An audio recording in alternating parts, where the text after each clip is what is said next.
जय जय रघुवीर समर्थ। शुका सारिके पूर्ण वैराग्य जाते, वसिष्ठा परिज्ञान योगेश्वराते। नवे वाल्मिका सारिखा मान्य ऐसा, नमस्कार माझा सद्गुरु रामदासा। जय जय रघुवीर समर्थ। यूट्यूब चॅनलवरून मी सुरेश तोफखानेवाले सर्व आदरणीय श्रोत्यांना नमस्कार, विनम्र अभिवादन। आज शनिवार दिनांक 20 एप्रिल। मित्रांनो, येत्या मंगळवारी 23 तारखेला हनुमान जयंती आहे। त्या हनुमान जयंतीच्या निमित्ताने मी सर्वांचे अभिनंदन करतो आणि खूप खूप शुभकामना देतो। त्यानिमित्ताने आजचा माझा विषय आहे पवनसुत हनुमान। विषय सुरू करण्यापूर्वी मी सांगू इच्छितो की माझे आध्यात्मिक गुरु ज्यांनी मला या क्षेत्रामध्ये मार्गदर्शन केलं, सहायता केली आणि आज मी या स्थितीमध्ये आहे, त्याचा सर्व श्रेय समर्थवती आदरणीय श्री सुनीलजी चिंचोळकर यांचे आहे। आणि त्यांची 6वी पुण्यतिथी येत्या 22 तारखेला आहे। 22 एप्रिल 2018ला सुनील चिंचोळकर रामचरणी लीन झाले, आम्हा सर्वांना सोडून चालले गेले। तर आजचे जे माझं चिंतन आहे ते मी समर्थ सुनील चिंचोळकरांच्या चरणी अर्पण करतो, श्रद्धासुमन म्हणून असो। तर आजच्या विषयाकडे वळतो। विषय आहे पवनसुत हनुमान। पवनसुत हनुमान असं आपण जेव्हा म्हणतो, आपल्या मनामध्ये डोळ्यासमोर एक प्रतिमा उभी राहते, एक प्रचंड बलशाली प्रतिमा, आणि हातामध्ये एका हातात गदा आहे, एका हातावरती पर्वत आहे आणि छलांग आकाशात उडून राहिलेले आहे। अशी एक विशालकाय प्रतिमा आपल्या डोळ्यासमोर येते। तर हे प्रचंड बलवान पराक्रमी वीर असे हनुमान जे आहेत, ते त्यांच्याबद्दल, त्यांच्या काही गुणांबद्दल आपण आज थोडंसं चिंतन करू। ते रामसेवक तर खूपच आहेत, प्रश्नच नाही। या हनुमानजीचा आज म्हणजे 23 तारखेला जन्म जयंती आहे। त्यांच्या जन्माविषयी सुद्धा काही थोडेसे विचार भिन्न आहेत, पण एकच विचार मी आपल्यासमोर म्हणतो, तो म्हणजे महाराज दशरथ यांचा जेव्हा पुत्र कामेष्ठी यज्ञ सुरू होता, त्याच्यासाठी ऋष्यशृंग ऋषी आले होते। हे यज्ञपुरुष होते आणि त्यांच्या हस्ते हा यज्ञ सुरू होता। यज्ञ संपायला आला तेव्हा यज्ञातून एक दिव्य पुरुष, यज्ञपुरुष, तेज पुरुष असा यज्ञातून आला बाहेर। त्या पुरुषाच्या हातात एक प्रसाद आहे, दिव्य असा प्रसाद, आणि तो प्रसाद घेऊन ते आले आणि महाराज दशरथांना सांगतात की महाराज, तुम्ही हा प्रसाद घ्या आणि तुमच्या तिन्ही राण्यांना हा प्रसाद समान करून वाटून द्या। महाराज दशरथ ते प्रसाद घेतात आणि सर्वात आधी मोठी राणी कौशल्या त्यांना प्रसादाचा अर्धा भाग देतात। उरलेला जो भाग आहे त्याचा अर्धा भाग सुमित्रा राणीला देतात आणि उरलेला भाग जो आहे तो कैकेयी राणीला देतात।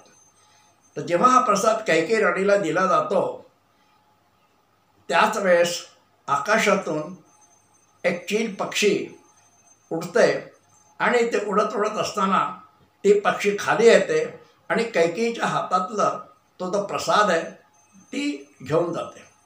ते पक्षी घेऊन गेला आणि आकाशात उडून राहिलेला आहे। आणि असं करताना त्या पक्षीच्या चोचेतून तो प्रसाद पृथ्वीवर खाली पडतो आहे आणि जेव्हा तो खाली पडला त्यावेळी अंजना माता या सूर्यदेवाला अर्घ्य देत होत्या, तर त्यांच्या ओंजळमध्ये तो प्रसाद पडला. अंजना मातेने तो सूर्याचा प्रसाद समजला आणि त्यांनी तो ग्रहण केला आणि त्याच्यानंतर अंजना माताला पुत्र जो झाला तो हा हनुमान, अशी ही कथा आहे. आणखीन यांच्या हनुमानाच्या जन्मस्थानाबद्दल सुद्धा थोडेसे मतांतर आहेत.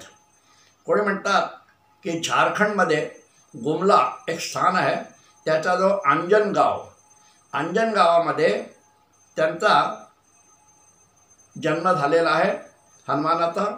आणि त्या गावाच्या जवळच एक गुफा आहे, त्या गुफेमध्ये असं म्हणतात की अंजना माता आणि हनुमानजीचं मूर्ती चित्र तिथे आहेत.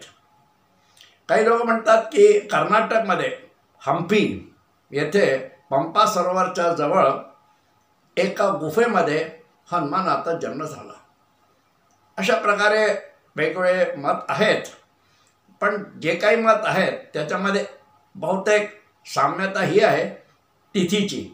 सर्वांचं मत असंच आहे की हनुमानजीचा जन्म चैत्र शुद्ध पौर्णिमेला आणि मंगळवार असं म्हटलं जातं, बहुतेक मंगळवार.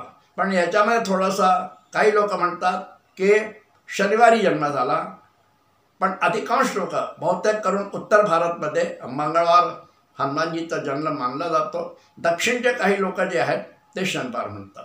असो, पण आज यावर्षीचा अद्भुत योग, चांगला योग असा आहे की हनुमान जयंती मंगळवारी आलेली आहे. सर्वांना त्या निमित्ताने खूप खूप अभिनंदन. आणि असं हनुमानाचा जन्म झाल्याबरोबर या हनुमानाने मारुतीने चमत्कार केला म्हणतात. काय केला? पाण्यात झोपले होते, जागे खेळत होते पाण्यामध्ये. त्यांची आई अंजना ही वनामध्ये फळ आणायला, फुलं आणायला गेली होती. त्यांना भूक लागली तर ओरडू लागले. त्यांना आई दिसली नाही समोर, ते ओरडून राहिले. आता तेवढ्यात सूर्योदय होतो. सूर्योदय झाला. हनुमानवरती पाहतात आकाशामध्ये एक लाल असा गोला. त्यांना असं वाटतं की हे काहीतरी फळ आहे, लाल रंगाचा फळ आकाशामध्ये आहे.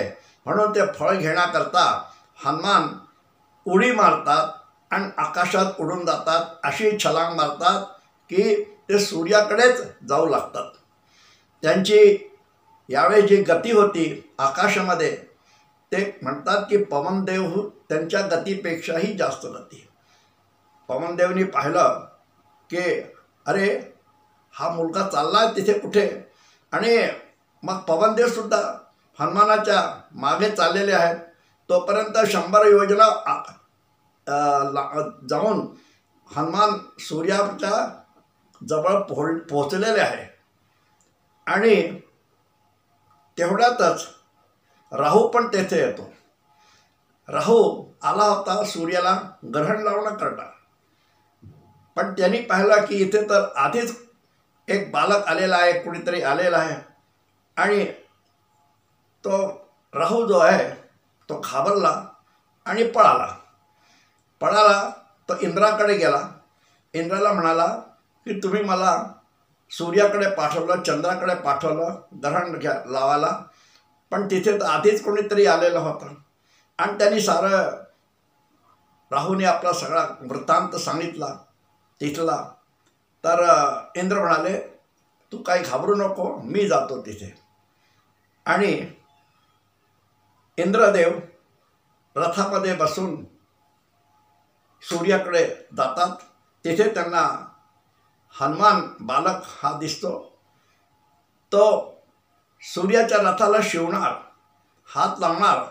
तेवढ्यातच इंद्राने त्या हनुमानावर, मारुतीवरतं वज्राघात केला. त्यांचं जे वज्रशस्त्र आहे त्यांनी त्यांच्यावर आघात केला. हनुमान खाली एका पहाडीवर शिलेवर पडला आणि त्यांची हनुवटी जी आहे ती तुटली. ते अचेतन अवस्थेमध्ये खाली पडले. आणि असं झाल्यावर पवनदेवनी जेव्हा पाहिलं, त्यांना राग आला की माझ्या मुलाला अशा प्रकारे मारलं. ते धावत मुलाकडे गेले आणि मुलाला घेऊन म्हणतात एका गुफेमध्ये चालले गेले. आता पवनदेव तर क्रोधित झाले. त्यांनी काय केलं की आपली गती जी आहे ती थांबवून दिली. सर्वत्र हवा बंद झाली. लोकांचा हाहाकार सुरू झाला, कारण वारं नाही, हवा नाही. हवाची गती थांबून गेली तर मनुष्य कसे राहणार, जीव कसा राहील आहे. प्राण लोकांचे जाऊ लागले, संकटात पडू लागले. सर्वत्र हाहाकार झाला. सगळे लोक मग ब्रह्माजवळ जातात की काय करा, तुम्ही काहीतरी मदत करा आम्हाला. तर ब्रह्मदेव पवनदेवकडे येतात. पवनदेवकडे आले. त्यांनी पाहिलं की पवनदेवच्या मांडीवर मारुती अचेतन अवस्थेमध्ये आहे. त्याच्या हनुवटीला लागलेला आहे. आणि ब्रह्मदेव पवनदेव त्याला सांत्वना देतात, धाडस देतात, हिंमत देतात. आणि त्या बालकाच्या, हनुमानाच्या चेहऱ्यावरनं हात फिरवतात. त्यांनी जसा स्पर्श केला, हात फिरवला, हनुमानाला चेतना आली. तो जागा झाला. आणि पवनदेव खूप खुश झाले त्यानंतर. आणि त्यांनी आभार मानले ब्रह्मदेवाचे. आपली गती सुरू करून दिली. परत हवा सुरू झाली. लोकांनाही खूप आनंद झाला. सर्वत्र आनंदी आनंद की त्यांचे प्राण वाचले. हे सर्व झाल्यावर सर्व देव इतके खुश झाले. ते म्हणाले पवनदेवला की हा तुमचा जो मुलगा आहे हा फार महत्त्वपूर्ण कार्य करणार आहे. आणि त्यासाठी जितके देव तिथे आलेले होते त्या सर्वांनी हनुमानाला काही ना काही वर दिलेला आहे. इंद्राने म्हटलं की हा माझ्या वज्रामुळे याची हनुवटी तुटली, घायल झाला. हनुवटी तुटली म्हणून याचं नाव हनुमान असं ठेवलं गेलं. आणि त्यांनी सांगितलं की हा कोणाच्याही वज्राने आघात होणार नाही याला, असा इंद्रदेवनी त्यांना हनुमानाला वरदान दिलं. सूर्यदेव म्हणतात त्यांनी आपला तेजाचा 100वा भाग दिला हनुमानाला. आणि सूर्याने हनुमानाला सर्व शास्त्राचे ज्ञान दिले. यम म्हणाले की हा निरोगी राहील व अवध्य राहील, हा मरणारच नाही. कुबेरनी आपली गदा दिली आणि सांगितले ही गदा हनुमानाची रक्षा करेल आहे आणि हा अवध्य राहील आहे. कुबेर आहे. त्याच्यानंतर ब्रह्मदेव ते म्हणतात हनुमानाला, पवनदेवाला की हा तुझा मुलगा जो आहे युद्धात अजय राहील, इच्छेप्रमाणे रूप घेणारा राहील, कुठे पण जाऊ शकेल, त्याच्या इच्छेप्रमाणे त्याची गती राहील.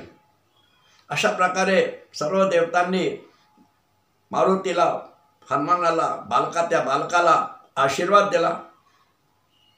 पवनदेव मुलाला घेऊन आपल्या घरी आले. अंजना मातेने हनुमानाला चांगले संस्कार दिले. आणि जेव्हा बालक मोठा झाला तेव्हा सूर्यदेवपाशी शिक्षा घेण्याकरता पवनदेव त्याला पाठवतात. तर जेव्हा हनुमान सूर्याकडे जातात शिक्षा ग्रहण करायला लागतात, तेव्हा सूर्यदेव म्हणतात अरे मी तर रथावर नेहमी असतो, माझी गती असते, मी तर कधी रथावरून खाली उतरत नाही, माझा रथ थांबत नाही, तर तुला मी कशी शिक्षा देणार, कसे ज्ञान देणार. तर हनुमान म्हणतात तुम्ही काळजी करू नका, मी तुमच्या रथासमोरच राहील आणि रथाच्या गतीप्रमाणे मी पण चालेन, तुम्ही मला ज्ञान द्या, मी ते ज्ञान ग्रहण करेन. अशा प्रकारे म्हणतात हनुमानाने सूर्याकडनं ज्ञान ग्रहण केलं. आणि हे हनुमान जे आहेत ते सर्व गुण संपन्न असे मानले जातात. मनुष्य म्हणूनच तर बुद्धिमत्तां वरिष्ठम असे त्यांना म्हटलेलं आहे. आणि शंकराचा, रुद्राचा अवतार असे त्यांना मानले जातात. तुलसीदासांनी सुद्धा म्हटलेलं आहे का सकल गुणनिधानम असं त्यांचं वर्णन केलेलं आहे. आणि खरं म्हणजे हनुमानाचं चरित्र म्हणजे सद्गुणांचा अर्क आहे, अर्क. जेव्हा श्रीराम आणि हनुमानाची पहिली भेट होते त्यावेळेस श्रीराम हनुमानाला पाहून त्याच्याशी जेव्हा वार्ता होते तेव्हा ते इतके प्रसन्न झाले की ते त्याच्यावेळी म्हणतात लक्ष्मणाला की लक्ष्मणा, हनुमानसारखा विद्वान मी आजपर्यंत कुठे पाहिला नाही. मी पुष्कळ विद्वान लोकांना पाहिलेला आहे, पण हनुमानसारखा विद्वान माझ्या पाहण्यात आला नाही. अरे याला सर्व वेदांचे ज्ञान आहे, 4ही वेद याला माहिती आहेत आणि व्याकरणाच्या ज्या 9 शाखा आहेत त्या 9 शाखेचं याला ज्ञान आहे. हा तर चुकीचा शब्द याच्या मुखातून येतच नाही. सर्व शब्द जे आहेत बरोबर असतात. याची वाणी जी आहे ते संस्कार संपन्न आहे आणि याच्या मुखातून निघालेला शब्द किती गोड असतो, असं वाटतं की ऐकतच राहावं. आणि शब्दांचे उच्चार योग्य असतात. कोणता शब्द बोलताना कुठून निघावा, म्हणजे मुखातून निघावा की हृदयातून निघावा, की नाभीतून निघावा, मस्तकातून निघावा, हा शब्द हे सगळं त्याला माहीत असतं. आणि त्याच्या बोलण्यामध्ये चेहऱ्यावर जे हावभाव असतात म्हणजे योग्य तसे हावभाव असतात. त्याचं तोंड हलणं, हात हलणं, डोळ्याचे भोया हलणं हे सगळं योग्य प्रमाणात असतात. कुठेही अतिशयोक्ती नाही, म्हणजे ज्याला आपण ओव्हर ॲक्टिंग म्हणतो असं त्याच्या चेहऱ्यावर कधीही दिसत नाही. तो कधीही बोलण्यामध्ये पालळ करत नाही, सदैव मुद्देसूद बोलतो. हा हनुमान जो आहे तो उत्कृष्ट वक्ता असं म्हणतो आणि हा सर्व कलेमध्ये उत्कृष्ट आहे. हनुमान जे आहेत ते म्हणतात संगीत कलामध्ये सुद्धा खूप उत्कृष्ट होते आणि त्यांना संगीतशास्त्राचं ज्ञान होतं. त्यांनी अनेक राग निर्माण केलेले आहेत. त्याच्यामुळे म्हणतात हनुमत राग हा एक प्रसिद्ध आहे. शेवटी राम म्हणतात की लक्ष्मणा, अरे सुग्रीव किती भाग्यवान आहे की हनुमानसारखा सचिव त्याला मिळालेला आहे. सचिव असावा तर हनुमानसारखा असावा, असे त्याचे गुण आहेत की श्रीरामाने सुद्धा त्या हनुमानाचे गुण गायले आहेत आणि सांगितले आहेत. तर आजच्या या हनुमान जयंतीच्या निमित्ताने आपण हनुमानाचे आज त्यांच्या चरित्राचं, त्यांच्या काही गुणांचं आपण आज चिंतन केलेलं आहे. आपणास आवडल्यास कृपया कमेंट्स करा, शेअर करा आणि माझ्या चॅनलला अधिकाधिक सबस्क्राईब करा. धन्यवाद. जय जय रघुवीर समर्थ. श्री रामचंद्र भगवान की जय. पवन सुत हनुमान की जय.